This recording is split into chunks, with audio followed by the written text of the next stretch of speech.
Friends, welcome back to ராமேஸ் அறுசுவை kitchen. நம்ம இன்னைக்கு இந்த வீடியோவில் சூப்பரான எக்கு கிரேவி இல்லைன்னா தொக்கு சொல்லலாம், ஒரு தொக்கு டைப்பான எக்கு கிரேவி செய்ய போகிறோம். இதை செய்கிறதுக்கு முன்னாடி என்னோட சேனலை புதுசாக பார்க்குற ஃப்ரெண்ட்ஸ் சப்ஸ்கிரைப் பண்ண மறந்துடாதீங்க. கூடவே இருக்கிற பெல் ஐக்கானையும் கிளிக் பண்ணிவிட்டு அதில் ஆல்ன்ற ஆப்ஷனை செலக்ட் பண்ணிக்கோங்க. வாங்க வீடியோக்குள்ளே போகலாம். இந்த எக்கு கிரேவி செய்கிறதுக்கு ஒரு பேனில் ஒரு டீஸ்பூன் அளவுக்கு மட்டும் எண்ணெய் சேர்த்துக்கோங்க. நம்ம முட்டையை வந்து நல்லா மசாலா போட்டு நல்லா வறுத்து எடுத்துக்க போகிறோம். அதுக்காக 1 டீஸ்பூன் மட்டும் எண்ணெய், அதில் கொஞ்சோண்டு உப்பு, கொஞ்சோண்டு மிளகாய்த்தூள், அப்புறம் வந்து அதுவும் 1/4 டீஸ்பூன் அளவுக்கு மஞ்சள் தூள், இதெல்லாம் சேர்த்துட்டு அந்த எண்ணெயில் ஃப்ரை பண்ணிவிடுங்க. இந்த ஃப்ரை பண்ணும்போது நீங்கள் அடுப்பை வந்து ரொம்பவே லோவாக வச்சுருக்கணும், இல்லைன்னா வந்து உங்களுக்கு மஞ்சள் தூள் கருகி போயிடும். இதில் நான் வந்து 4 முட்டை வேக வச்சு எடுத்திருக்கேன். ஸோ அதை நான் சேர்த்துக்கிறேன். முட்டையை ரொம்ப நீங்கள் நேரம் ரோஸ்ட் பண்ணிங்கன்னா அந்த அவுட்டர் லேயர் வந்து ரொம்ப ஹார்ட் ஆகிடும். அதனால் ஒரு 5 நிமிஷம் மட்டும் அந்த முட்டை வந்து அந்த காரப்பொடியில் நல்லா வந்து ஃப்ரை ஆனால் போதும். ஸோ இப்போ முட்டை பார்த்திங்கன்னா நல்லா ஃப்ரை ஆகிடுச்சு. இதை நம்ம ஒரு பேனில் மாற்றி எடுத்து வச்சுக்கலாம்.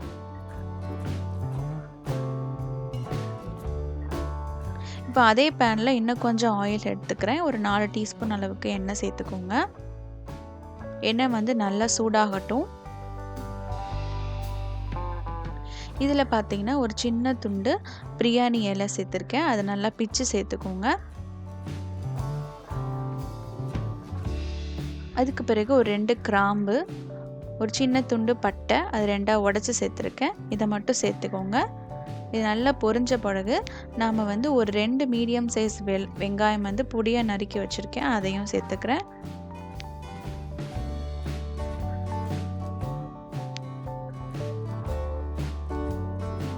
இந்த வெங்காயம் பார்த்திங்கன்னா நல்லா ஃப்ரை ஆகிடணும். வெங்காயம் இருக்கிறதே தெரியாமல் அந்த அளவுக்கு நல்லா ஃப்ரை பண்ணால் தான் உங்களுக்கு கிரேவி அந்த தொக்கு வந்து பார்க்குறதுக்கு நல்லாயிருக்கும், சாப்பிட்றதுக்கும் நல்லாயிருக்கும். அதனால் இந்த வெங்காயத்தை நல்லா வதக்கி எடுத்துக்கலாம். இப்போ பார்த்திங்கன்னா வெங்காயம் நமக்கு நல்லா வதங்கிடுச்சு. இதில் பார்த்திங்கன்னா நாம் வந்து இஞ்சி பூண்டு பேஸ்ட் வந்து சேர்த்துக்க போகிறோம். அதுக்கு முன்னாடி கொஞ்சோண்டு கருவேப்பிலை சேர்த்துக்கோங்க.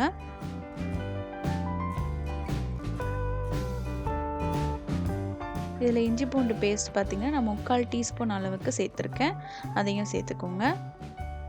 சேர்த்துட்டு பச்சை வாசனை போகிற அளவுக்கு நல்லா ஃப்ரை பண்ணி எடுத்துக்கலாம்.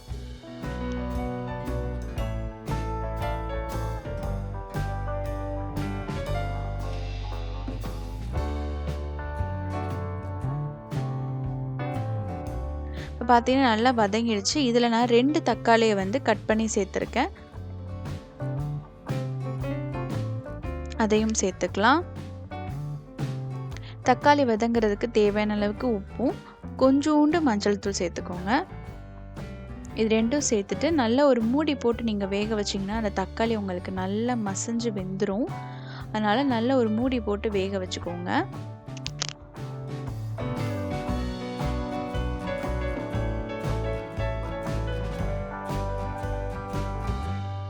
இப்போ பார்த்தீங்கன்னா நமக்கு தக்காளி நல்லா மசிஞ்சிருச்சு. இந்த ஆயிலில் நல்லா பிரிஞ்சு பார்க்குறதுக்கே ரொம்ப நல்லாயிருக்கு.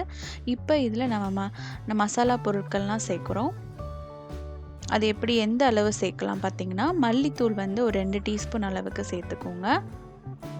கூடவே மிளகாய்த்தூள் இல்லைனா காஷ்மீரி ரெட் சில்லி பவுடர், இது 2ல் எதுவும் இருந்தாலும் ஓகே. நான் வந்து 1 டீஸ்பூன் அளவுக்கு காஷ்மீரி பவுடர் சேர்த்துருக்கேன். ஒரு 3/4 டீஸ்பூன் அளவுக்கு கரம் மசாலா சேர்த்துக்கோங்க. இதெல்லாம் சேர்த்துட்டு நல்லா ஃப்ரை பண்ணிக்கலாம்.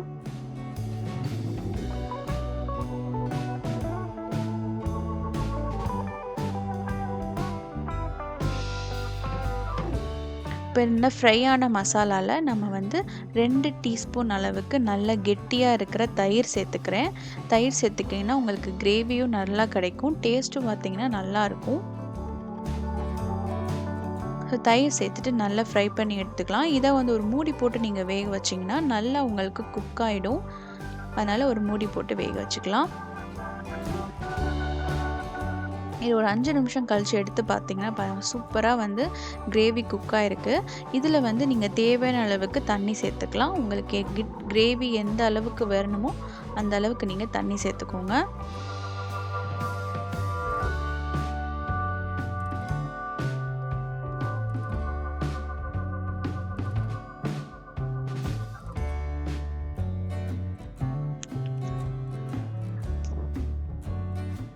உங்களுக்கு தொக்கு கன்சிஸ்டன்சி வேணும்னா தண்ணி வந்து கொஞ்சமாக சேர்த்துக்கலாம்.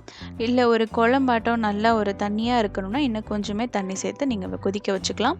தண்ணி சேர்த்துட்டு மறுபடியும் மூடி போட்டு நல்லா கொதிக்க வைங்க. பாயில் ஆகட்டும்.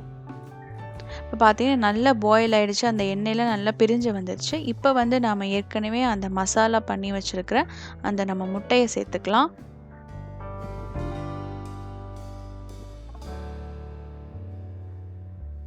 முட்டையை சேர்த்து நல்லா ஒரு 5 நிமிஷம் மறுபடியும் மூடி போட்டிருந்தீங்கன்னா அந்த முட்டையில் வந்து எல்லா காரம் நல்லா வந்து டேஸ்ட் எல்லாம் அப்சர்வ் ஆகிக்கும்.